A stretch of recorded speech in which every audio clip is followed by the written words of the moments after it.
which is emotional intelligence. So emotional intelligence, we all know, we've heard this term, I am sure.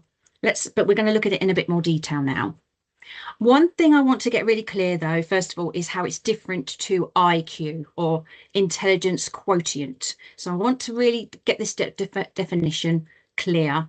Now, ordinarily, I'd ask you to tell me, but I appreciate that that's not, we haven't got the time to be able to discuss this with this size of group, what the differences are. So I'm just going to give you a very, very brief definition.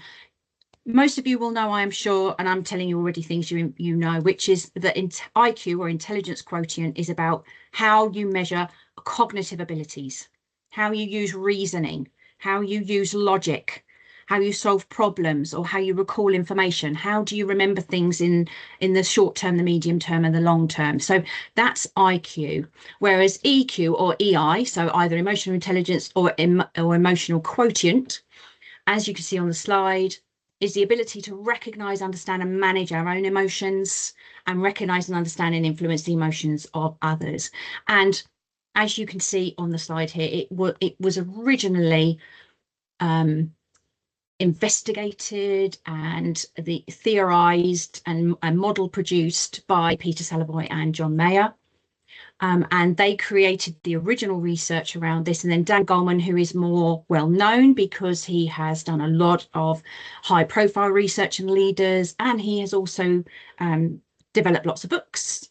So Dan Goleman then recategorized some of those elements and created the internal elements of emotional intelligence in ourselves, and then the external demonstration or manifestation of emotional intelligence, which is about our behavior, how our behavior impacts people, which is why this session is about personal effectiveness. How can I be more aware and knowledgeable about the impact I am having, positively and negatively, especially when we're under pressure?